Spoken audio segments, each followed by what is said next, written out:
Assalamu alaikum, dear students. Today we are going to take our second chapter of your first test, which is going to be on Sunday. तो वो जो दूसरा chapter हम ले रहे हैं that's dynamics. Kinematics we have already done. So our second chapter is dynamics for your this test that's KHRBP 2020 that is kai hope rank booster program. जो आपका संडे टेस्ट होने वाला है उसका ये दूसरा चैप्टर है दैट्स डायनेमिक्स. सो और question number 1 is an object of mass 3 kg is at rest. If a force F equal this is applied on the object, then the velocity of the object at t equal 3 seconds. See, आपका जो force है that's given, that force is equal to 6t square I cap plus 4t j cap Newton. So this is the force which is acting on a body. So on a body of mass 3 kg which is at rest. तो is applied on the object and the velocity of the object at t equal 3 second. 3 second के बाद हमें उसका velocity बोलना है. देखिए force होता है mass into acceleration and is therefore 6t square I cap plus 4t j cap. तो अगर आप मास देखेंगे, मास इज गिवन 3 kg, तो ये 3 जो है इसको डिवाइड होगा तो I can write acceleration directly 3 से जब डिवाइड होगा तो it becomes 2t square I cap plus 4/3t j cap. So this becomes the acceleration. Now, since this acceleration is of the type that it's a variable acceleration because it's a function of time. ठीक है, acceleration जो यहाँ से बाहर आया आपके पास वो variable acceleration है क्योंकि acceleration is here function of time. जब भी acceleration variable acceleration हो तो आप कोई भी kinematics की equation use नहीं कर सकते. You have to go by integration to calculate velocity. So now we know that acceleration होता है बराबर dv/dt. So we have to go by integration because we cannot use that equation. आप use करते that v is equal to u plus at या s equal to ut plus half of at square. Those are valid only when acceleration is uniform. But here acceleration is a function of time. That's a variable acceleration. That's why we will go by integration. It is 2t square. Then it is 4/3t. Cross multiplying the things here. dv is equal to 2t square dt plus 4/3t dt. मगर इसमें j cap अपना है ही और इसमें अपना I cap. Now see है तो आपका dv जो है इट इज dv इक्वल हम इंटीग्रेटिंग ऑन बोथ साइड्स, दोनों साइड इंटीग्रेट करते हैं between the proper limits. Here you are integrating time, here velocity. Initially time is zero, so velocity जो है आपका that is 0. Finally time is 3 seconds क्योंकि 3 second के बाद finally time is 3 second and finally let the velocity be v. Integration of dv जो है आपके पास, integration of dv is directly v from 0 to that's v equal. Now 2 बाहर आएगा. Integration of t square is t cube by 3. Limits are from 0 to 3. Then it is I cap plus आपका 4/3 बाहर आएगा integration से. Integration of t dt is t square by 2. It is 0 to 3 j cap. Now it is v minus 0 is v is equal to it's 2/3. upper limit is 3. it is cube खत्म 4/3 और ऊपर जो है आपका limit आएगा 3 square divide by 2. 0 तो नहीं आएगा इसमें. चलिए ये हो गया, 1 3 कैंसिल आउट तो इट बिकम 6 है ना. यहाँ आई कैप भी है साथ में, उसका आप ख्याल रखिए. This is J cap here. तो velocity is equal it's a vector. It is equal 1 3 जाएगा 3 2 6. It is 6 I cap plus देखिए 2 2 4. सो 1 3 यहाँ से जाएगा, 1 3 बचेगा. इट्स अगेन है ना, तो स्क्वायर है 1 3 जो है यहाँ आ जाएगा, नहीं क्यूब है ऊपर, इट्स क्यूब हियर. 1 3 जाएगा तो 9 2 18. It is 18 j cap. So this should be the answer of the first question. That 6 I cap plus 18 j cap. It is 6 I cap plus 18 j cap. 6 I cap plus 18 j cap. यहाँ पे 6 I cap plus 18 j cap should be the answer. So इनमें से कोई option शायद गलत है. So answer of this question that it is 6 I cap plus 18 j cap. हो सकता है कोई टेक्निकल एरर हो ऑप्शन में, but this is the first question which you have to go by this way. तो यहाँ पे आपने फोर्स लिया, फिर फोर्स होता है मास इनटू एक्सेलरेशन. एक्सेलरेशन निकाला, मास डिवाइड हो गया. जब मास डिवाइड हुआ तो आपका एक्सेलरेशन ऐसा है which is a function of time. जब भी एक्सेलरेशन फंक्शन ऑफ टाइम हो तो आप क्या करेंगे, एक्सेलरेशन फंक्शन ऑफ टाइम को आप कर सकते हैं बाय इंटीग्रेशन. जब आप इंटीग्रेशन करेंगे तभी वेलोसिटी मिलेगा, क्योंकि अगर एक्सेलरेशन यूनिफॉर्म आता तो हम इक्वेशंस ऑफ मोशन यूज करके इस क्वेश्चन को सॉल्व कर सकते थे. नाउ क्वेश्चन नंबर नेक्स्ट देखिए. force F acting on a particle of mass m is indicated by the force time graph. So this is force time graph. ठीक है, this is time axis here. So it's a force time graph. What is asked is that, तो हमारे पास force time graph है. The force acting on a particle of mass m is indicated by the force time graph shown below. The change in momentum of the particle over the time interval from 0 to 8 seconds. We have to calculate the change in momentum, but we are being provided with force time graph. Sir, ऐसा क्यों? क्योंकि we know that as per Newton's second law, F is equal to dp by dt. ठीक है, this is Newton's second law. That's whenever force is impressed on a body, its momentum changes. तो dp हो गया बराबर f dt. तो अब आप मुझे बोलिए दैट अगर हम इसको इंटीग्रेट करते हैं तो that change in momentum here, that change in momentum जो है that is given by the area under force time graph. तो इंटीग्रेशन जो है, integration gives us area, and area under force time graph जो है, area under force time graph, so मैं लिखूं area under force time graph, force time graph gives us change in momentum, change in momentum, या जिसको आप impulse भी कहते हैं, चेंज इन मोमेंटम, या और अगर वो इस क्वेश्चन में इंपल्स भी पूछता तो आप इंपल्स भी बोल सकते थे. ठीक है, तो जब भी आपके पास फोर्स टाइम ग्राफ हो तो it's integration based force time graph, तो मतलब area under force time graph जो है फिजिक्स में आपको हमेशा चेंज इन मोमेंटम देता है, और चेंज इन मोमेंटम जो है आपका, चेंज इन मोमेंटम आपका इंपल्स भी होता है. चाहे आपसे वो चेंज इन मोमेंटम इस न्यूमेरिकल में पूछ रहा है, चाहे वो आपसे इंपल्स पूछता, तो दोनों के लिए सेम आंसर. तो हम एरिया निकालेंगे, so our change in momentum del p is equal to area under force displacement force time graph. तो एरिया पहले ट्राइंगल है तो इसका ट्राइंगल का एरिया हो गया half half. Base, what is the base for this, it's 2, and then altitude, altitude अगर आप देखेंगे दैट इज 6, देन प्लस, फिर एक रेक्टेंगल है यहाँ पे, मगर ये नेगेटिव हो जाएगा, it's a negative area here, है ना, negative, this is positive area. See here, this is positive and this is negative area, तो इसका आप ख्याल रखेंगे. अब नेगेटिव एरिया तो माइनस हो जाएगा इधर,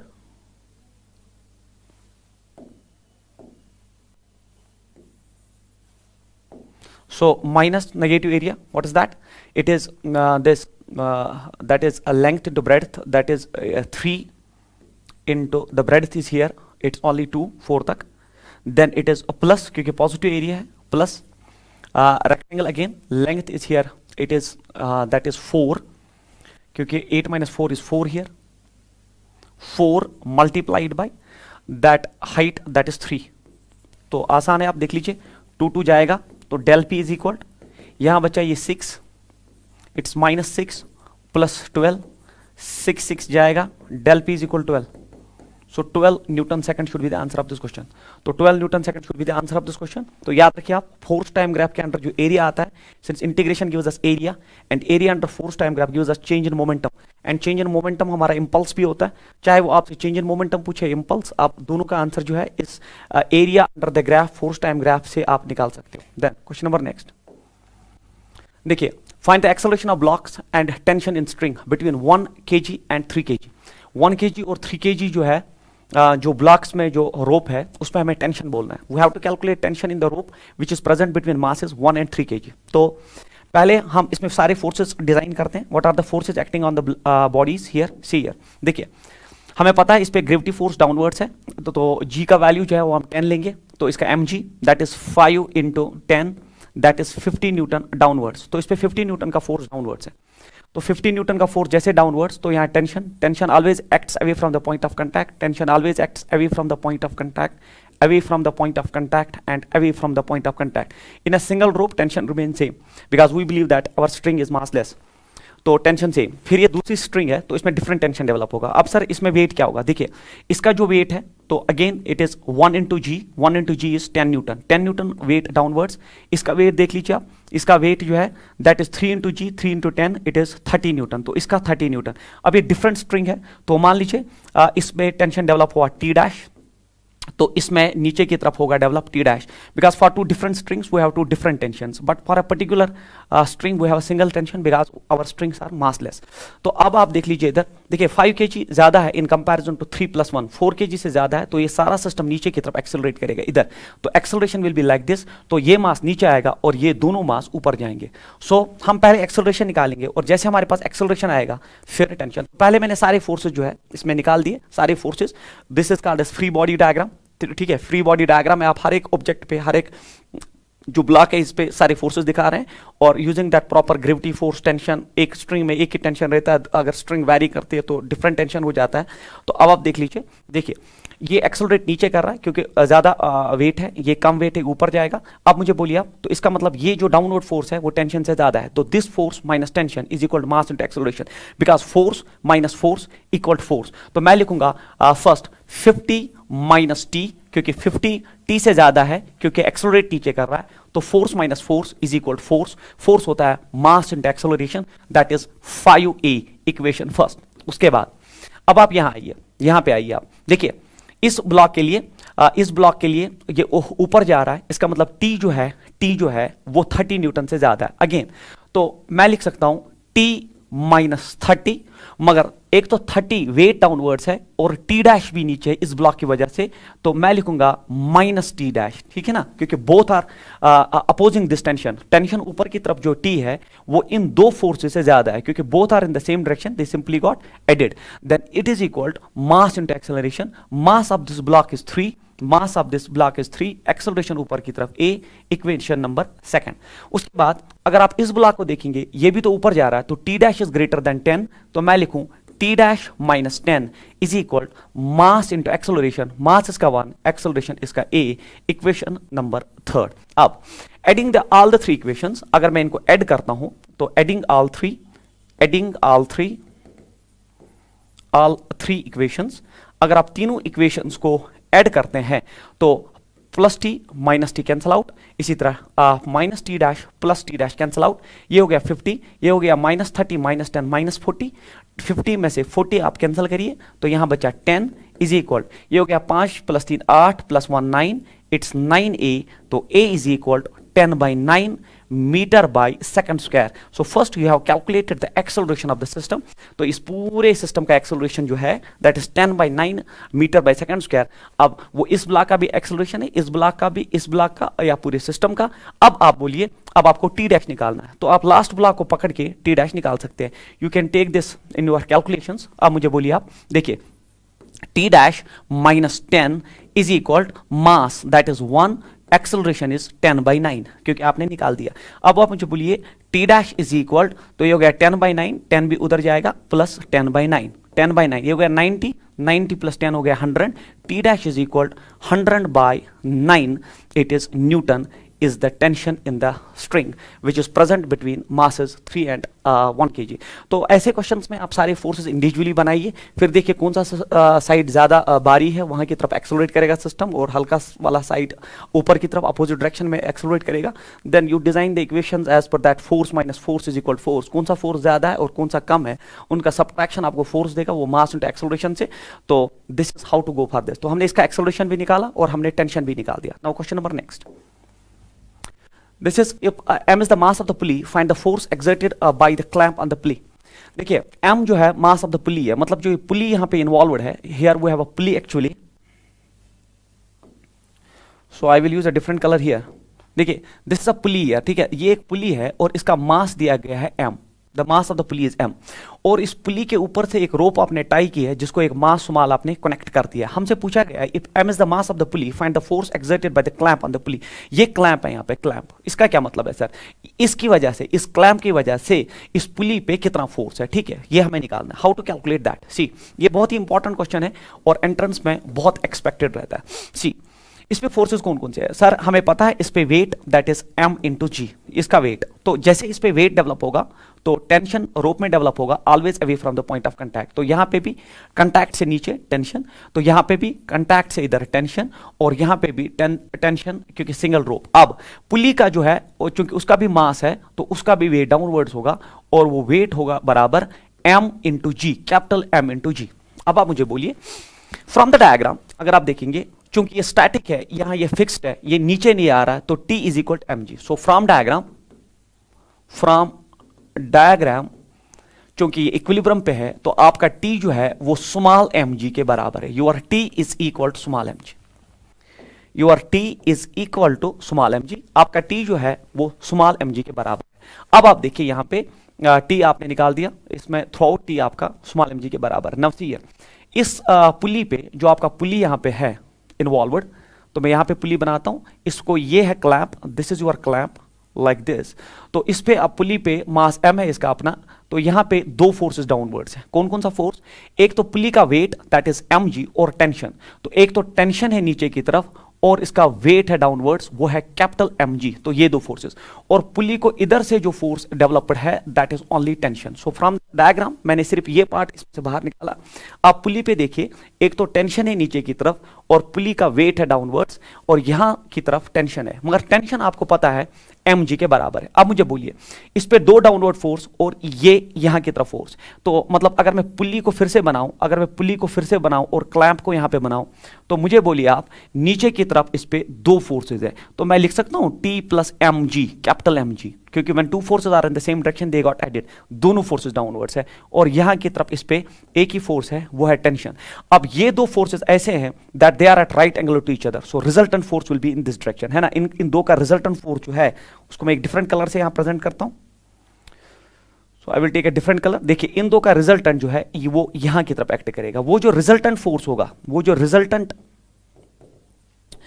रिजल्टेंट फोर्स होगा वो पुली को प्रेस कर देगा। तो to every action there is an equal and opposite reaction, to every action there is an equal and opposite reaction. तो क्लैंप जो पुली पे फोर्स बनाएगा वो ये होगा। तो पुली जो क्लैंप पे फोर्स बना रहा है उसका रिजल्टेंट ये है। Now to every action there is an equal and opposite reaction, clamp उतना वापस बनाएगा, चाहे आप ये निकालो, उसका अपोजिट उसके बराबर है। अब रिजल्टेंट किसके बराबर होता है? तो योर रिजल्टेंट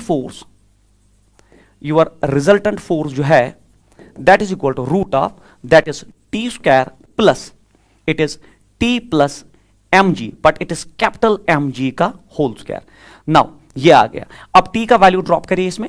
T जो है आपका, देखिए T is equal small mg, तो ये हो गया m square g square plus, फिर से T का अपना value it is mg plus it is capital mg, और फिर बाहर एक total square. So this is the resultant force.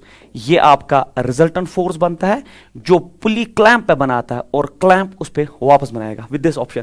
तो इसमें अगर आप जी स्क्वायर जो है वो कॉमन निकाल देंगे, वो बाहर आ जाएगा, तो फिर अंदर बचेगा m स्क्वायर प्लस m का whole square, that is the resultant force. तो बिल्कुल ये वेक्टर गाइडेड क्वेश्चन है कि इस पुली का वेट mg, कैपिटल mg नीचे, टेंशन नीचे, यहाँ की तरफ टेंशन, तो ये दो फोर्सेस ऐड हो जाएंगे, ये दो फोर्सेस ऐड हो गए, टेंशन यहाँ की तरफ, इन दो का रिजल्टेंट जो है वो नीचे आएगा, क्लैंप पे फोर्स बनाएगा पुली, तो क्लैंप उतना वापस फोर्स बनाएगा। जब आप ये फोर्स निकालेंगे by using that vector law that is resultant is root of a square plus b square, क्योंकि 90 डिग्री पे है, देन जितना वो फोर्स पुली क्लैंप पे बनाता है उतना क्लैंप उस पे वापस बनाता है।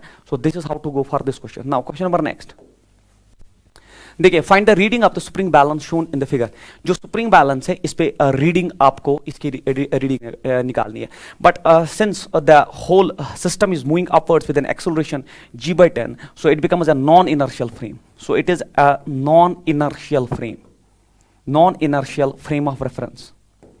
ठीक है, पहले हम जो है चीजें यहां से करते हैं। देखिए, अगर आप देखेंगे इस पे जो वेट है वो डाउनवर्ड्स होगा, और जब वेट डाउनवर्ड्स होगा तो इसमें टेंशन डेवलप होगा T यहाँ पे, always away from the point of contact, तो यहाँ पे भी टेंशन T डेवलप होगा, always away from the point of contact. क्योंकि सिंगल रोप है तो टेंशन सेम रहेगा, throughout tension same, because we believe that our strings are massless. अब अगर आप देखोगे दो टेंशन नीचे की तरफ है, तो यहाँ पे ये डिफरेंट स्ट्रिंग है, तो यहाँ पे जो टेंशन डेवलप होगा that will B T dash, जो T डैश यहाँ डेवलप होगा वो यहाँ पे भी डेवलप होगा। तो अगर आप देखोगे जो स्प्रिंग बैलेंस है आपका, जो आपका स्प्रिंग बैलेंस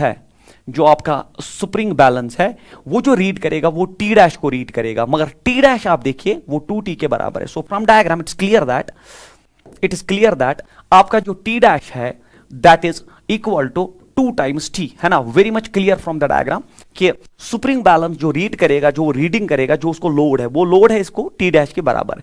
अब T डैश खुद देखिए आप, T डैश 2T के बराबर है, because when 2 vectors are in the same direction they simply got added, तो आपका T डैश 2T के बराबर है। मगर बट हमें पता है इस सिस्टम में जो आपका पुली सिस्टम ऐसा होता है, दिस बेसिक सिस्टम जो हम 11th में पढ़ाते हैं आपको, कि एक मास यहां से है और उसी स्ट्रिंग पे दूसरा मास यहां से है, ये मान लीजिए m1, ये मान लीजिए m2, तो हमारा जो टेंशन है वो हमें पता होता है, जो इसमें टेंशन T डेवलप होता है स्ट्रिंग में T, यहाँ पे भी T और यहाँ पे भी T, वो use to calculate it is twice of m1 m2 divided by m1 plus m2।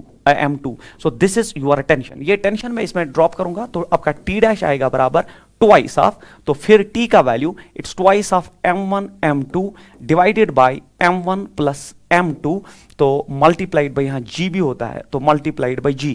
सो आपका टेंशन टी डैश आएगा बराबर it is 4 times m1 m2 divided by m1 plus m2 multiplied by g। देखिए कुछ चीजें ऐसी होती है जो हम वहां डिराइव नहीं करते, जो हमें पता होनी चाहिए। कंपेटिशन मीन्स दैट थिंग है ना, कि आप वहां सारी डिराइवेशंस तो नहीं कर सकते, ये चीज हमें पता होती है क्योंकि ये पुली हम क्लास 11th में आपको पढ़ाते हैं कि जो इस स्ट्रिंग में टेंशन डेवलप होता है वो होता है twice of m1 m2 divide by m1 plus m2 into g।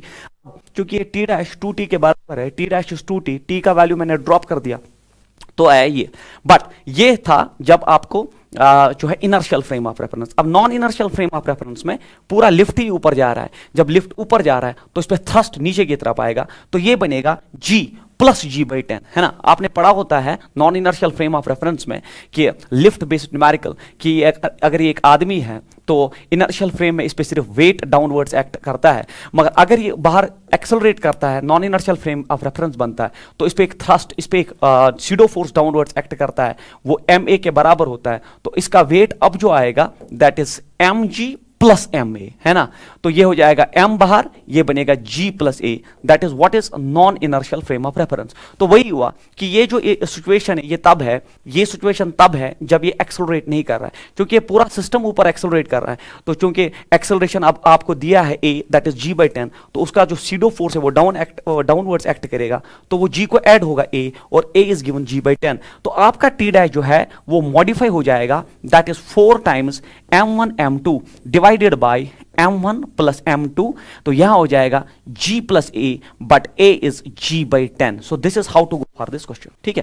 पहले नॉर्मल प्ली में टेंशन हमें पता होता है, क्लास 11th में डिराइव करते हैं। फिर इस डायग्राम को देख के पता चला कि t डैश जो है t डैश 2t के बराबर है, तो t का वैल्यू ड्रॉप करके ये आया था नॉर्मल, बट अब सिस्टम ही एक्सेलरेट ऊपर की तरफ हो रहा है, तो ये non inertial frame of reference, non inertial frame of reference में जो आपका फोर्स होता है वो mg प्लस a होता है। अब a इस केस में g बाई 10 दिया है, तो मैंने लिखा था g, अब g तो है ही अपना, प्लस a के बदले g बाई 10। तो आप इसको सॉल्व करते हैं बाय यूजिंग दैट थिंग, तो मैं यहाँ पे स्लाइड ऐड करता हूँ, तो मैं लिख सकता हूँ t is equal 4 times m1 m2 divided by m1 plus m2, फिर ये हो जाएगा g प्लस g बाई 10। अब हम सारे वैल्यूज ड्रॉप करते हैं और देखते हैं कि आंसर क्या आता है। देखिए m1 आपको दिया है, एक है 3, दूसरा है 1.5, 3 एंड 1.5, तो we will go for this 3 and 1.5। तो t इज इक्वल, ये होगा 4, ये हो गया 3 इंटू 1.5 डिवाइड बाई 3 प्लस 1.5, ये हो गया g plus g by 10, that's 11g by 10, ठीक है। अब आप देखिए ये हो गया आपका 4.5, t is equal 4 into 3 into 1.5, ये हो गया 4.5 मल्टीप्लाइड बाई 11 बाई 10g। तो मुझे बोलिए आप, ये हो गया 15 3 सो 15 3 तो ये 3 आ जाएगा, 3 कैंसल आउट हो जाएगा, तो ये आएगा t is equal 44 by 10g should be the tension here, that is your t dash. जो स्प्रिंग बैलेंस रीड करेगा दैट इज 44, तो इसमें फर्दर आप क्या कर सकते हैं, it is 44 by 10 multiplied by g का वैल्यू भी 10 है, 10 कैंसल, तो t dash should be equal to 44 newton should be the answer of this question. तो आप बेसिक प्ली पहले याद रखिए कि टेंशन कितना होता है, फिर इस केस में t डैश आपका 2t है, इक्वेशन डिजाइन करिए, फिर ये non inertial frame of reference, g को a ऐड हो जाएगा, a आपको g बाई 10 दिया है, बहुत इंपॉर्टेंट क्वेश्चन है, आप ये सॉल्व करिए। उसके बाद देखिए if m is equal to 30 kg, आपका जो m है वो ये, मतलब ये जो है ये डब्बा जो है इसका मास आपको 30 kg दिया गया है, एंड आदमी जो उसमें है m small m that is 50 kg। Find the force exerted by the man on string so that they remain in equilibrium. आपको निकालना है कि जो आदमी को कितना, find the force exerted by the man on string, इस स्ट्रिंग पे इस आदमी को कितना फोर्स देना है so that they will remain static. देखिए बहुत आसान क्वेश्चन है। देखिए आप, ये एक डब्बा है और उसमें एक आदमी है, उस आदमी का जो है एक रोप हाथ में लेके वो पुली के ऊपर से इस डब्बे को संभाल के, अगर आप ये रस्सी काट देंगे तो डब्बा जो है नीचे आके आदमी को ऊपर पहुंचा देगा।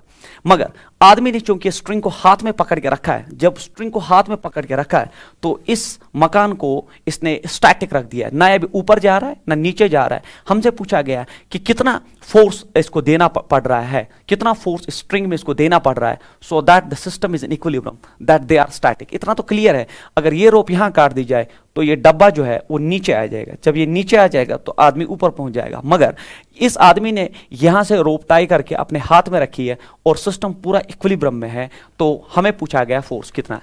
देखिए इधर, जब ये इसको खींचेगा तो टेंशन यहां डेवलप होगा रोप में, so tension will get developed in the rope and that is always away from the point of contact, always away from the point of contact। यहां टेंशन T, तो यहां पे भी always away from the point of contact जो है यहां पे, तो that is your T will get transferred here। तो पहले देख लीजिए आप, ये जब इसको पुल करेगा तो यहां टेंशन डेवलप होगा T और वही टेंशन यहां पे भी डेवलप होगा T। तो ऊपर की तरफ जो है टोटल टेंशन जो इसको होल्ड करके रखा हुआ है दैट इज 2T, है ना। Tension is always away from the point of contact. जब इसको नीचे खींच रहा है, ऐसे ऐसे खींच रहा रोप से, तो यहाँ टेंशन डेवलप हो जाएगा। वही टेंशन जो है जैसे यहाँ पे वैसे यहाँ इस रोप पे, तो इसको संभालने के लिए ऊपर की तरफ दो फोर्सेस है, तो वो दो फोर्सेस हो गए 2T। तो मैं लिखूं 2T is equal to that is the weight of the system, that is M capital M plus small m multiplied by G, क्योंकि इन दोनों का वेट नीचे की तरफ है और दो टेंशन इस रोप में डेवलप हुए ऊपर की तरफ, तो T plus T is 2T is equal to M plus M that is mass multiplied by G। It is 2 times T, tension ही हमें निकालना है। M कैपिटल M आपको दिया है 30, स्मॉल m आपको दिया है 50 multiplied by G that is 10। So it is 2T is equal 800। So T is equal to 400 Newton is the force which he has to that apply on the string in order that the whole system remains in equilibrium. So 400 Newton should be the answer of this question। ठीक है बच्चे। So जब आप यहाँ इसको खींचेंगे ना तो यहाँ पे टेंशन डेवलप होगा रोप में, वो टेंशन जो है it is always away from the point of contact like this, तो वो टेंशन यहाँ पे भी ट्रांसफर होगा। चूंकि सिंगल रोप है तो tension remain same, so T plus T it is 2T is equal balancing the weight, so you can calculate the tension out of here. Now question number next is mu is 0.8, मतलब इन दो surfaces में friction है और coefficient of friction दिया है 0.8। Calculate the frictional force on the 5 kg block if a force of 100 newton is required to hold it against the wall. आपको बोलना है कि अगर इस बुक को वॉल के साथ आपको रखना है और वो रखने के लिए आपको 100 न्यूटन फोर्स देना पड़ रहा है, इन इस वॉल और इस बुक में कितना फोर्स ऑफ फ्रिक्शन है। देखिए मतलब अगर मैं ये पेन इस बोर्ड के साथ रखूं, जैसे मैं छोड़ दूं तो ये नीचे आ जाएगा, है ना। In order to keep it with the board I have to give some force and that force जो है इन दिस केस, मतलब आप वॉल के साथ बुक रख रहे हो, अगर आप रखोगे और छोड़ दोगे वो वेट की वजह से नीचे आएगा, but in order to keep it there you have to apply a force of 100 newton that is given in this question.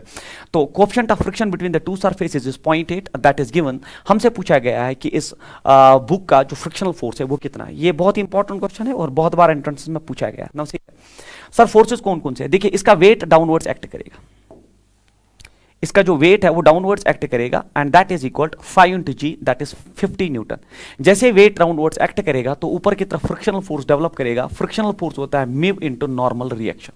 अब फ्रिक्शनल फोर्स जो है that is mu into normal reaction. अब म्यू दिया गया है 0.8, म्यू दिया गया है 0.8 मल्टीप्लाइड बाय नॉर्मल रिएक्शन। अब बच्चा बोलता है कि हमने वेट पढ़ा होता है वेट डाउनवर्ड्स नॉर्मल रिएक्शन ऊपर की तरफ, वो बिल्कुल गलत है, क्योंकि नॉर्मल रिएक्शन जो है वो normal to the contact surface होता है, because your normal reaction is a contact force. तो वेट डाउनवर्ड्स है, नॉर्मल रिएक्शन ऊपर नहीं है। नॉर्मल रिएक्शन इसकी वजह से जिससे आपने बुक को प्रेस किया अगेंस्ट द वॉल उसका वापस आपको मिलेगा, that is what is your normal reaction. Your normal reaction is 100 Newton.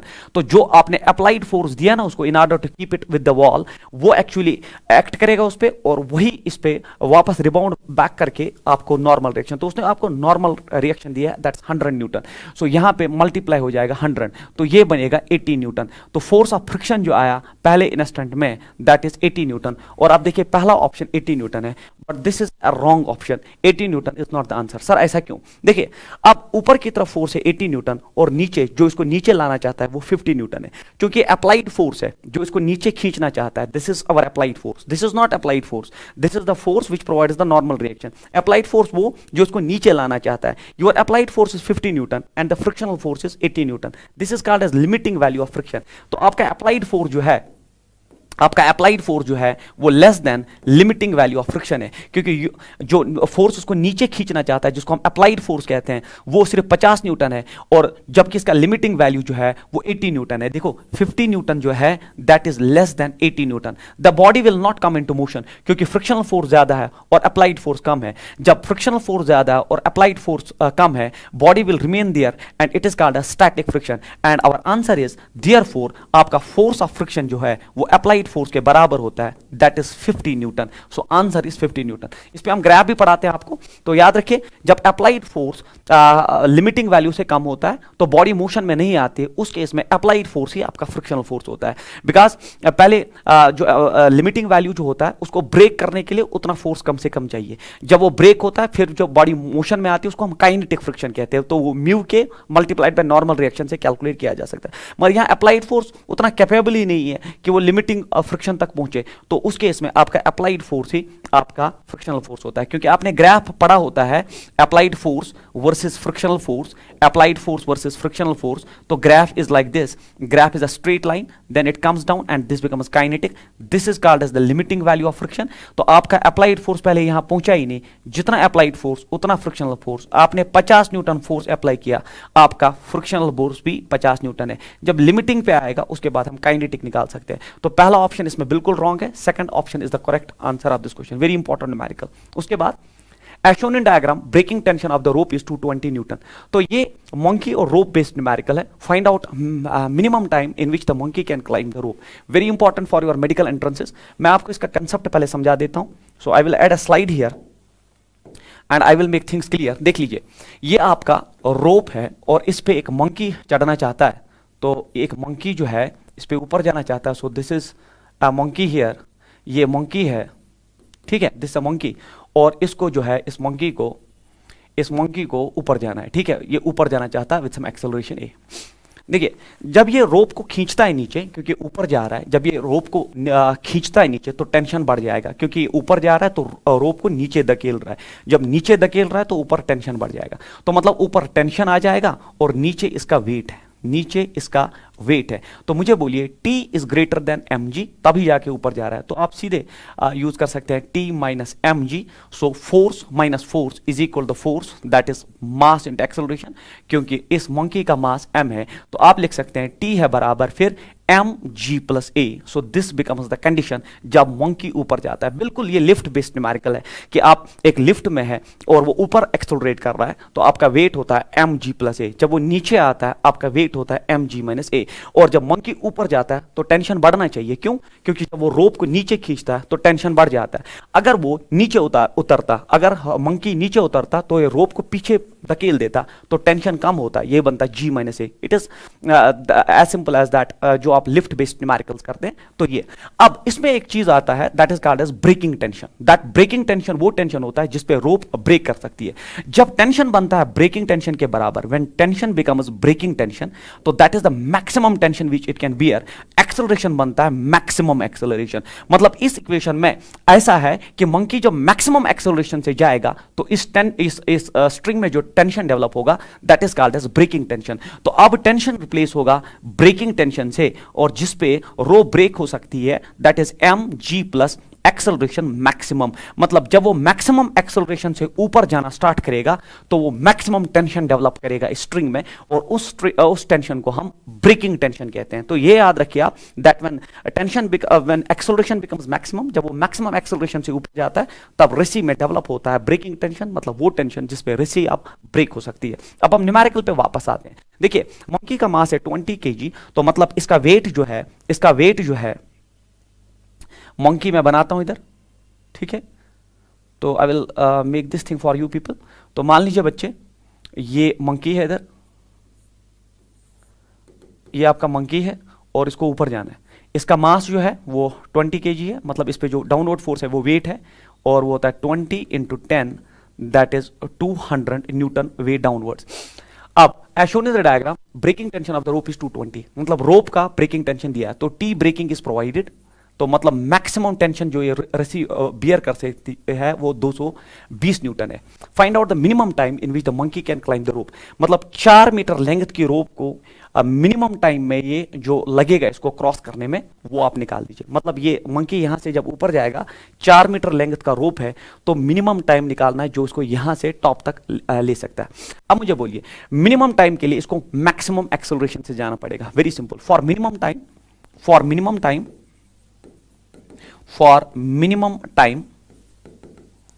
monkey will move with maximum acceleration.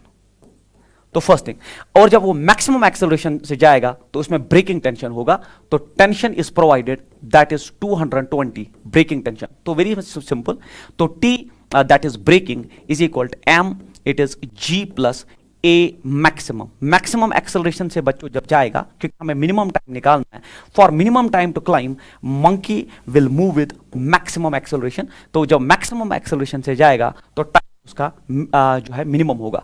अब ब्रेकिंग टेंशन दिया गया आपको दैट इज 220, दैट इज, या मैं ऐसे लिख सकता हूं इसको, मैं अगेन इसको ऐसे लिखूं, that is TB is equal, it is MG plus MA max, ठीक है, MA मैक्स। तो इट इज 220 माइनस ये MG जो है that is weight, that is 200 is equal to M into A max. पहले मैं A मैक्स ही निकालूंगा, तो ये बचा ओनली 20 और मास इसका 20 है, तो mass 20 is equal to A max. तो आ गया आपके पास पहले A मैक्स और वो है बराबर 1 मीटर बाई सेकंड स्क्वायर। तो मैक्सिमम एक्सेलरेशन जिससे ऊपर जा सकता है वो 1 मीटर बाई सेकंड स्क्वायर है, और जब मैक्सिमम एक्सेलरेशन से जाएगा तो टाइम मिनिमम लगेगा। Now by using that equation of that kinematics, S is equal to UT plus half of AT square. अब देखिए मंकी ने स्टार्ट किया होगा तो इनिशियल वेलोसिटी 0, तो L जो लेंथ है जो इसको ऊपर चढ़ना है that is 4 metre, it is 1/2, acceleration आपने 1 निकाला, and T square that's minimum time, तो ये हो जाएगा 8 is equal T square. T हो जाएगा बराबर √8 दैट इज 2√2 सेकेंड्स इसको लगेंगे, and this should be the minimum time cross the rope. 2√2 seconds the answer of this question. तो इस क्वेश्चन में याद रखिए आप, वेरी सिंपल, इस क्वेश्चन में याद रखिए जब आपको मिनिमम टाइम में ऊपर जाना है तो आपको मैक्सिमम एक्सेलरेशन से जाना है। इस इक्वेशन में जब एक्सेलरेशन मैक्सिमम आएगा तो ब्रेकिंग टेंशन आएगा। ब्रेकिंग टेंशन आपको 220 दिया है, वेट आपने 200 निकाला, पहले आपने मैक्सिमम एक्सेलरेशन निकाली, मैक्सिमम एक्सेलरेशन निकाली using equation of kinematics S equal to UT plus half of AT square, you can calculate your time and that is 2√2 seconds. Very important concept जो मैंने डेवलप करके दिया आपको कि जब मंकी ऊपर जाएगा टेंशन बढ़ जाएगा, तो it's very much visible here. अब जब एक्सेलरेशन उसका मैक्सिमम होगा तो इसमें टेंशन जो है वो मैक्सिमम हो जाएगा, ब्रेकिंग टेंशन, और एक्सेलरेशन मैक्सिमम पे ब्रेकिंग टेंशन, और जब एक्सेलरेशन मैक्सिमम होगा तो इसको टाइम जो लगेगा that will be minimum, and वो हमने कैलकुलेट करना था। उसके बाद a cart carrying mass as shown, find the acceleration A so that M1 and M2 does not slide with respect to the cart. It is again a pseudo force based numerical. देखिए अगर ये acceleration नहीं हो, तो M2 मास जो है चूंकि उस पे वेट है वो नीचे आ जाएगा, जब वो नीचे आएगा तो M1 मास आगे आ जाएगा। हमसे पूछा गया है कि ये किस एक्सेलरेशन से एक्सेलरेट करे so that the masses will remain static with respect to the cart. Very simple है ना, it is again guided by the same thing that's called a pseudo force. तो मुझे बोलिए आप, जब ये आगे एक्सेलरेट करेगा तो इस पे पीछे की तरफ स्यूडो फोर्स डेवलप करेगा दैट इज इक्वल टू इसका मास मल्टीप्लाइड बाय एक्सेलरेशन पीछे की तरफ। अब आपको पता है इसका वेट हमेशा डाउनवर्ड्स होगा, दैट विल बी M2G। जब इसका वेट डाउनवर्ड्स होगा तो tension will always act away from the point of contact, away from the point of contact, away from the point of contact, and again away from the point of contact. Now अब अगर इसको static रहना है इस system को, क्योंकि आप ये देखिए ये फोर्स तब आया जब इसने एक्सेलरेट किया, अगर ये आप एक्सेलरेशन छोड़ दोगे तो ये फोर्स खत्म हो गई, ये फोर्स खत्म हो गया तो ये वेट इसको नीचे लाएगा। मगर हमसे पूछा गया है कि ये किस एक्सेलरेशन से जाएगा so that the masses will remain static with respect to the cart. जब आप यहां इसको देख रहे हैं तो आप सिस्टम के अंदर ही है, तो आप इसको देख रहे हैं तो इट विल रिमेन स्टैटिक। ये ऐसा तब पॉसिबल है मेरे बच्चों जब ये T इस M2G को बैलेंस करे और M1A इस T को बैलेंस करे, जब ये फोर्स इसको बैलेंस करे और ये फोर्स इसको बैलेंस करे तब मासेस नीचे नहीं आएंगे। जब ये फोर्स इससे ज्यादा होगा तो मास नीचे आएगा, जब ये मास नीचे आएगा तो आगे जाएगा। तो now it's very much clear कि चूंकि they are static means there is no acceleration, when there is no acceleration downwards it means this force is balancing this tension and this force is balancing this tension. तो मैं यहां पे solve करता हूं इसको, तो मैं लिखूं पहले यहां पे, तो हमारा T is equal to M2G भी है इक्वेशन फर्स्ट, और हमारा t जो है वो m1a के बराबर भी है, m1a के बराबर। तो this is balancing this and this is balancing this, left hand sides are equal, m1a is equal m2g, तो a is equal m2 divided by m1 multiplied by g. So this should be the acceleration. So it is m2 divided by m1 into g. Option number second is the answer of this question. बिल्कुल pseudo force based question है। इसमें आपको ख्याल रखिए कि अगर ये acceleration खत्म, ये फोर्स खत्म, ये फोर्स खत्म, तो ये फोर्स को नीचे खींचेगा, तो ये किस एक्सेलरेशन से जाएगा, इस पे pseudo force एक्ट करेगा, the system will get balanced and this is the answer of this question. Question number next. देखिए, find the minimum time taken by the block to come to the bottom, again है ना, it is non inertial frame based, ये ऊपर accelerate कर रहा है तो मतलब सीडो फोर्स नीचे एक्ट करेगा, तो हमसे पूछा गया कम से कम वक्त कितना लगेगा इसको कि ये बॉटम को हिट कर सके। Very important question. देखिए, इसको करने का तरीका वेरी सिंपल कि सर वेट डाउनवर्ड्स, और वेट कितना होगा, it is M G plus A, है ना, क्यों, क्योंकि एक्सेलरेट ऊपर की तरफ कर रहा है, नॉन इनर्शियल फ्रेम है, तो इस पे सीडो फोर्स नीचे, अगर ये नहीं होता तो इस पे सिर्फ वेट होता है एम जी डाउनवर्ड्स, मगर चूंकि ऊपर जा रहा है तो इस पे सीडो फोर्स नीचे, ये बनेगा एम जी प्लस ए। अब इसको ब्रेक करिए, late us consider this angle भी थीटा, क्योंकि थीटा में आंसर है, तो यहां पे एक कंपोनेंट होगा वेट का और ये दूसरा कंपोनेंट वेट का होगा, क्योंकि ये थीटा है तो ये भी थीटा होता है, क्योंकि angle between two lines is equal to angle between their perpendiculars. देख लीजिए, इस पे परपेंडिकुलर है और ये इस पे परपेंडिकुलर है, so this will be M G plus A cos theta, तो ये कॉस कंपोनेंट होगा, और this will be M, it is G plus A sine theta, ये डाउनवर्ड्स है, तो ये डाउनवर्ड फोर्स जो है ये इसको नीचे की तरफ एक्सेलरेट करेगा। अगर ये डाउनवर्ड फोर्स है तो that force which is making it come down, that is F, and that F is m, it is g plus A sine theta. हमारे लिए यही फोर्स इंपॉर्टेंट है जो इसको इंक्लाइंड प्लेन पे नीचे ला रहा है, तो ये तो इसको प्रेस कर रहा है और इसका नॉर्मल रिएक्शन ऊपर मिलेगा, इसका हमारे साथ जो है इस क्वेश्चन में कोई दखल नहीं है। तो एक्सेलरेशन किसके बराबर होता है, वो होता है सर फोर्स बाय मास, तो एक्सेलरेशन होगा mass mass cancel, it is g plus A sine theta. तो आपने पहले एक्सेलरेशन जो डाउनवर्ड्स है वो निकाल दिया।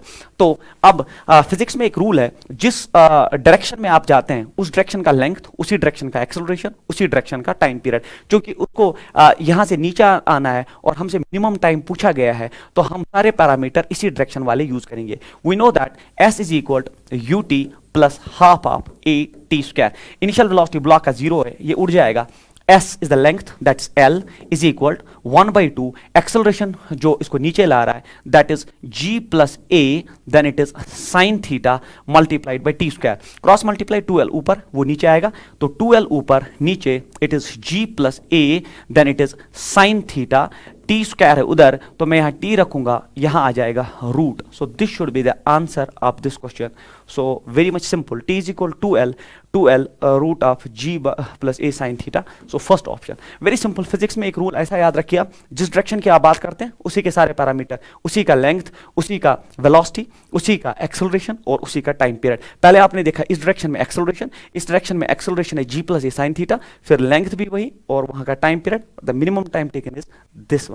Then उसके बाद a body of mass 2 kg is on the inclined plane as shown, find the frictional force acting on it, it is given that mu is equal to 0.8। very important numerical, it can be asked in your entrance, और ये बहुत बार repeat हुआ entrance में क्योंकि एक quality question है friction based. देखिए, हमें बोलना है कि इस ब्लॉक पे फ्रिक्शनल फोर्स कितना है। देखिए, ये 2 kg ब्लॉक है तो इसका वेट डाउनवर्ड्स होगा, कितना होगा, 2 into G, it's 20 newton. 20 newton का वेट इस पे डाउनवर्ड्स एक्ट कर रहा है। अब इसके दो कंपोनेंट्स आएंगे वेट के, एक ये दूसरा ये, क्योंकि ये थीटा है तो दिस शुड बी थीटा, ये हम बिल्कुल आपको पढ़ाते हैं। Now it is M G cos theta, M G जो है आपका 20 into cos of theta, cos of 30 होता है रूट 3/2, रूट 3/2 होता है 10 रूट 3, मतलब इस डायरेक्शन में जो 10 रूट 3 का फोर्स है, जितना ये फोर्स है उतना इसका नॉर्मल रिएक्शन है, तो नॉर्मल रिएक्शन भी आ जाएगा आपका 10 और रूट 3 न्यूटन, है ना, तो ये जिसे प्रेस करेगा उसी का नॉर्मल रिएक्शन वापस। तो यहां से जो कंपोनेंट है that's M G sine theta, और एम जी है 20, साइन थीटा होता है sine 30, that is 1/2, this is 10 newton downward force, तो नीचे वाला जो फोर्स है वो 10 न्यूटन है।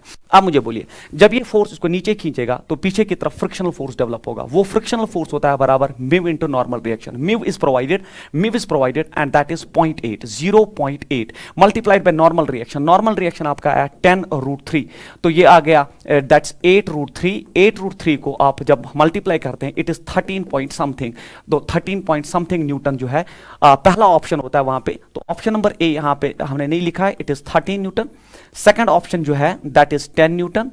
थर्ड ऑप्शन जो है C that is 15 newton, and fourth option जो है D that is none of the above. Now sir which option is correct? देखिए जैसे आपने ये किया है ना, बच्चे ने ये किया, म्यू इंटू एन, म्यू भी दिया है, नॉर्मल रिएक्शन भी आराम से आ गया 13 न्यूटन, और पहला ऑप्शन भी 13 है, तो वो 13 को उड़ा देता है, but this is the wrong answer. Now see here again the same thing जो मैंने अभी आपको वॉल और बुक वाला न्यूमेरिकल दिखाया, यहाँ पे जो नीचे खींचने वाला फोर्स है वो 10 न्यूटन है, और जो पीछे रोकने वाला फोर्स है वो 13 न्यूटन है, तो ये लिमिटिंग वैल्यू ऑफ फ्रिक्शन है। आपका अप्लाइड फोर्स उससे कम है, तो अप्लाइड फोर्स ही आंसर है, that is 10 Newton is the answer of this question.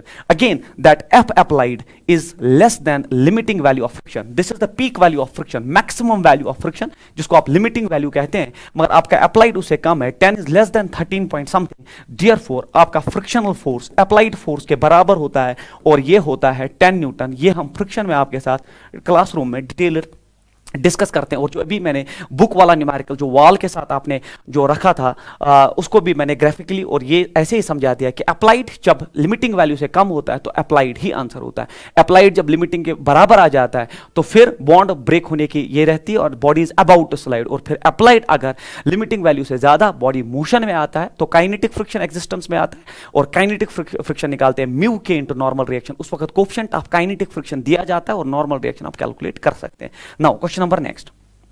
Question number next is find the minimum value of omega so that body does not slide on the rotor. Very important question. NEET 2019 का question, इस पे numerical value देके पूछा गया था, मगर मैं formula से ही पढ़ाता हूँ, फॉर्मूला हम पढ़ाएंगे, उस पे फिर न्यूमेरिकल वैल्यू पूछा गया था कि आपको सारे पैरामीटर्स दिए थे न्यूमेरिकल वैल्यूज में, तो फिर इनमें से कोई फॉर्मूला वो वैल्यूज में ड्रॉप करके आपका आंसर आ जाता।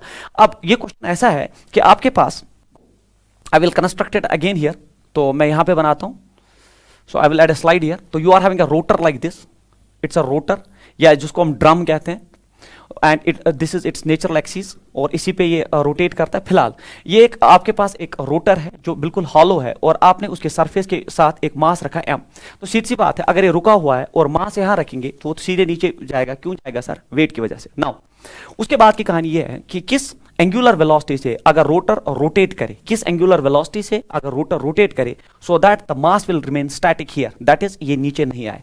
अब क्या होगा? ये बिल्कुल वही है अभी आपने जो एक क्वेश्चन किया था, मैं आपको दिखाता हूं दैट क्वेश्चन। अभी देखिए आप ये क्वेश्चन, अगर ये एक्सेलरेशन नहीं होता तो ये मास उसको नीचे खींच लेता, मगर जैसे एक्सेलरेशन है पीछे की तरफ SIDO force, same is the situation here.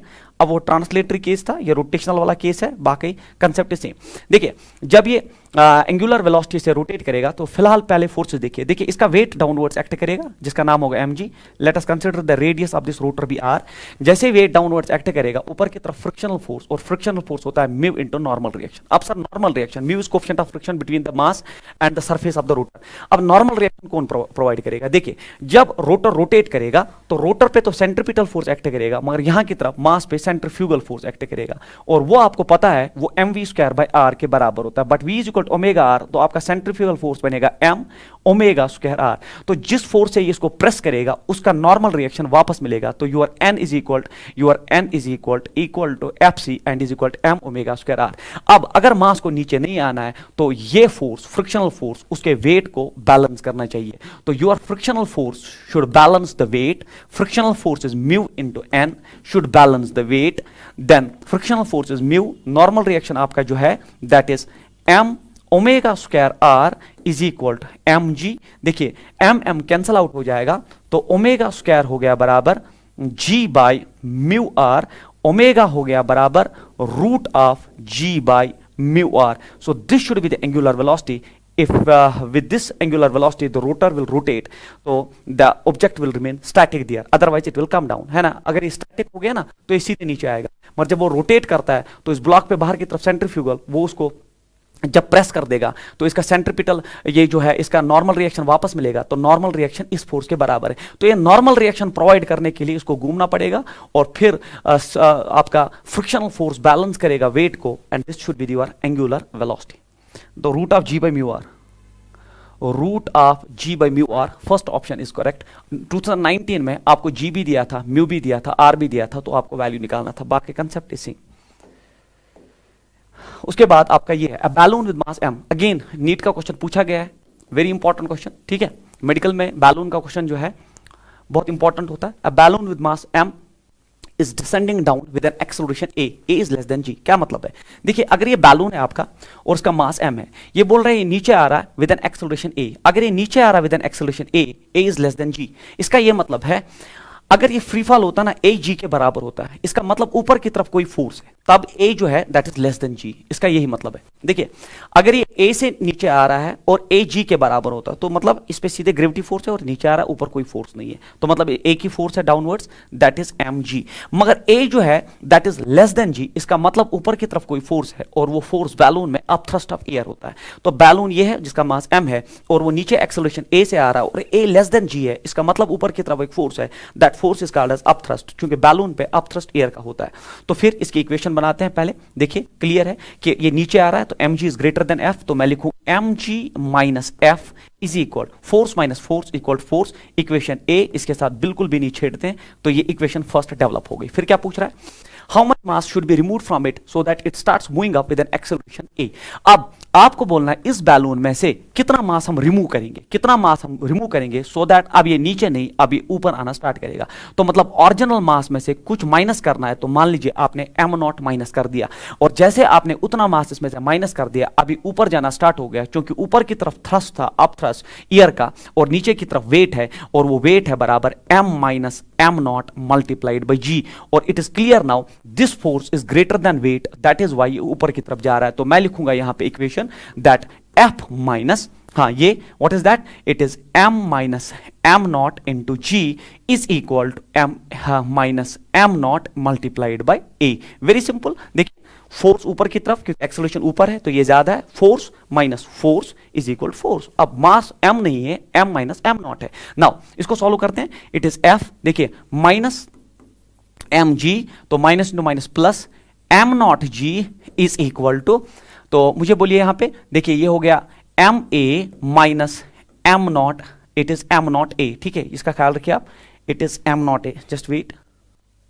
तो दिस इज m0a। अब इसको अरेंज करिए आप, देखिए f माइनस mg, चलिए फिलहाल इधर ही रखते हैं, m0 एक साइड लेते हैं, because we have to calculate how much mass should be removed, तो हमें m0 ही निकालना, तो उसको एक साइड लेते हैं। तो मुझे बोलिए यहाँ पे ये हो गया f minus mg is equal to, हाँ ये तो है ही यहाँ पे, इट इज ma, और ये m0 उधर जाएगा तो ये बनेगा माइनस m0g, और ये बनेगा माइनस m0a। ठीक है, देखिए f माइनस mg जो है आपका, देखिए f माइनस mg जो है ma, तो माइनस ma के बराबर, तो इसके बदले क्योंकि आपका mg माइनस f ma है तो मैंने लिखा f माइनस mg, तो ये हो गया माइनस ma। वेरी सिंपल, यहां से उठा के इज इक्वल, यहां पे देखिए आप, तो यहां पे पहले ma है आपका, तो यहां हम निकाल सकते हैं कॉमन, या बिल्कुल देखिए इधर ये m है आपका इधर, तो यहां कॉमन आएगा माइनस बाहर, m0 बाहर आ जाएगा, it is g plus a, क्योंकि माइनस बाहर आ गया, ये ma इधर आएगा तो ये माइनस हो जाएगा, ये बनेगा minus 2ma is equal, it is minus m0, it is g plus a। ठीक है, माइनस माइनस जाएगा तो आपका m0 हो गया 2ma divided by g plus a. This should be the answer of this question. तो m0 removed mass should be 2ma plus divided by g plus a. 2ma divided by g plus a. Very simple question.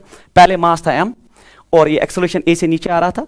जब acceleration a से नीचे आ रहा था that's less than g, means up thrust ऊपर की तरफ, air force drag ऊपर की तरफ है, तो f माइनस mg क्योंकि डाउनवर्ड फोर्स ज्यादा है, पहली इक्वेशन।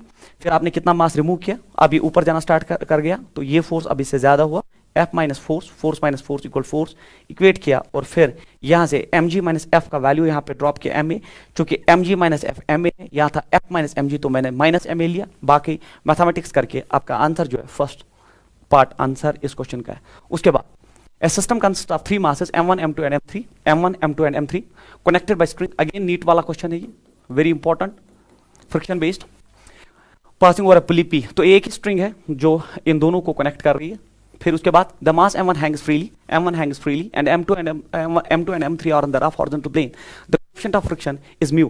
मतलब अगर coefficient of friction mu है तो इट इज क्लियर, पहले आप coefficient of friction को देख लीजिए, coefficient of friction is mu, तो मतलब पीछे की तरफ फ्रिक्शनल फोर्स एक्ट करेगा, the pulley is frictionless and of negligible mass, the downward acceleration of the mass m1 is, तो मतलब आपको बोलना है ये किस एक्सेलरेशन से नीचे आएगा। जब ये किसी एक्सेलरेशन से नीचे आएगा मतलब यहाँ पे वेट है और द डाउन, तो m1 is equal m2 is equal m3 is equal m, मतलब सारे मास बराबर है, तो ये हो जाएगा mg डाउनवर्ड फोर्स और ऊपर की तरफ डेवलप होगा टेंशन। वेरी सिंपल है ना। जैसे ही ये नीचे एक्सेलरेट कर रहा है तो mg, क्योंकि सारे मासेस बराबर है, m1 m2 के बराबर, m2 m3 के बराबर m, तो मैंने लिया mg नीचे और टेंशन, तो टेंशन यहाँ, तो टेंशन यहाँ पे भी अवे, जब टेंशन यहाँ पे भी, तो फिर उसके बाद जो है इस पे फोर्सेस देखिए, देखिए पीछे की तरफ जो है, तो यहाँ पे भी टेंशन डेवलप होगा T। अब यहाँ पे जब ये आगे जाएगा तो पीछे फ्रिक्शनल फोर्स डेवलप होगा, क्योंकि नॉर्मल रिएक्शन जो है इसका वेट m2g है और नॉर्मल रिएक्शन की वजह से फोर्स पीछे डेवलप होगा, तो फ्रिक्शनल फोर्स इस पे भी डेवलप होगा, फ्रिक्शनल फोर्स इस पे भी डेवलप होगा, और फ्रिक्शनल फोर्स होगा बराबर, फ्रिक्शनल फोर्स कितना होगा, mu, that is m plus m into g, है ना, फ्रिक्शनल फोर्स। देखिए इसका हो गया म्यू mg, इसका भी हो गया म्यू mg फ्रिक्शनल फोर्स। अब ये सारा सिस्टम आगे आ रहा है विद एन एक्सेलरेशन a, क्योंकि पहले नीचे जा रहा है तो ये आगे आएगा। दो इक्वेशन बनाइए, तो सॉल्यूशन में जब आप दो इक्वेशंस बनाएंगे, वेरी मच सिंपल हियर, देखिए मैं लिख सकता हूं mg minus t is equal to ma, equation first.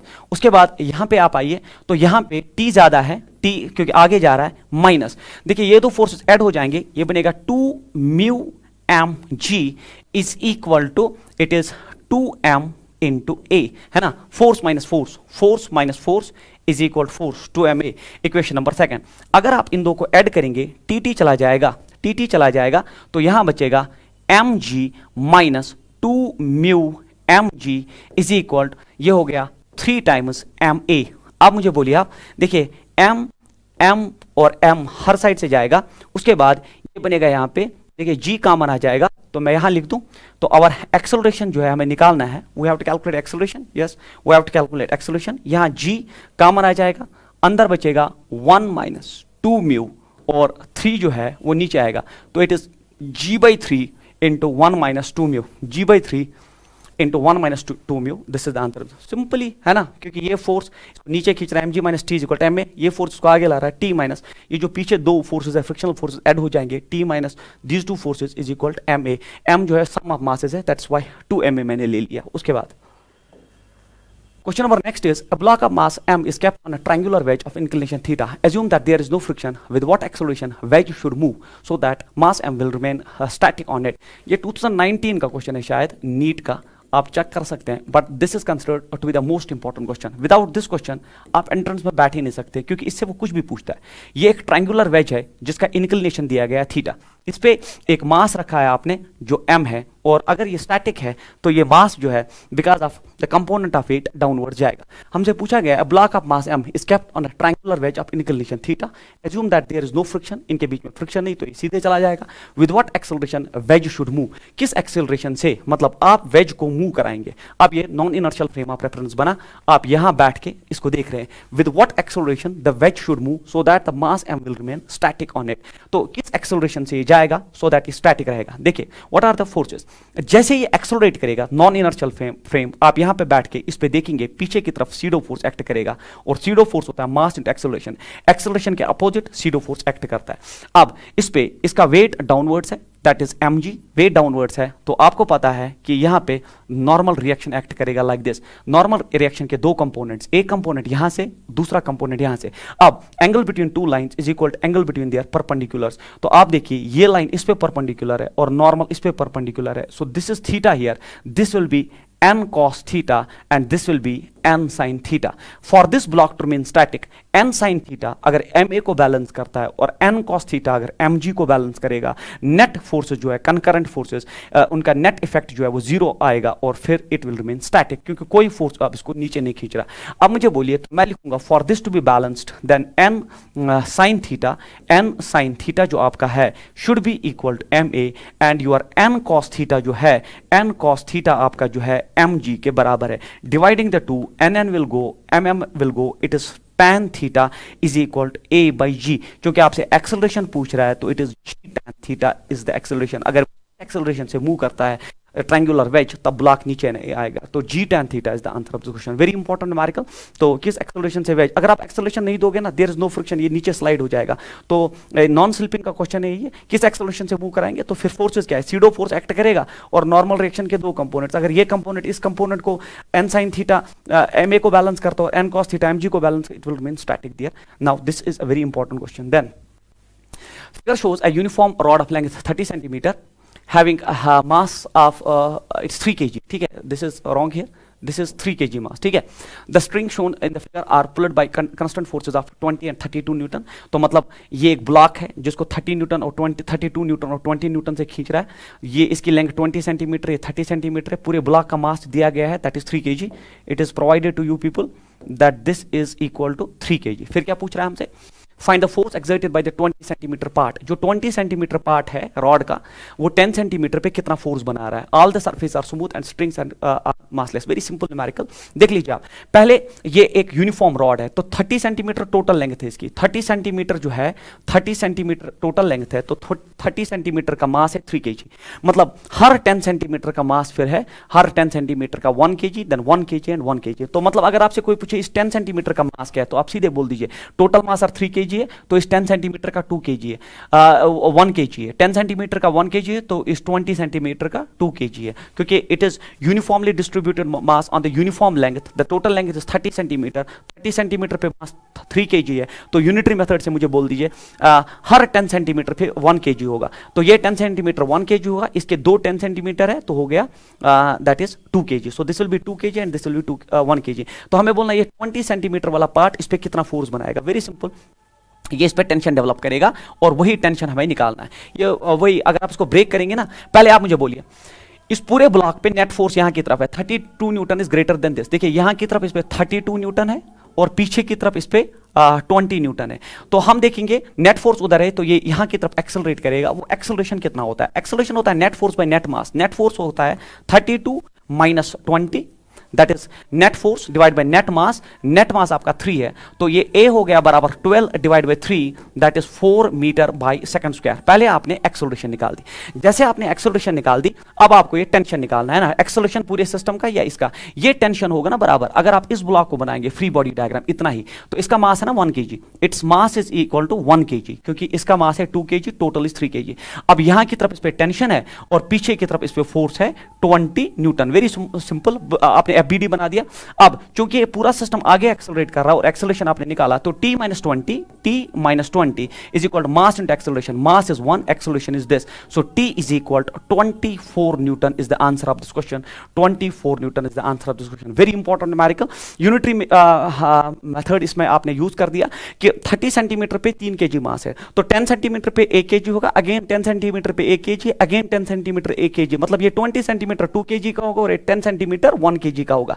अब आपने पूरे ब्लॉक का, जो पूरे ब्लॉक का वो इन दो पार्ट्स का भी एक्सेलरेशन है, तो net force by net mass, net force 32 minus 20 है, तो डिवाइड बाय नेट मास, तो वहां से एक्सेलरेशन आई. जैसे आपके पास एक्सेलरेशन आई, फिर आप देखिए अब इस पे हमें 20 सेंटीमीटर की वजह से इस पे कितना फोर्स लग रहा है, वो है. तो वो जो है वो टेंशन वाला पार्ट है ना. आप इसको ब्रेक कर सकते हैं, तो ये एक स्ट्रिंग बना सकते हैं जो ये टेंशन का काम करेगा.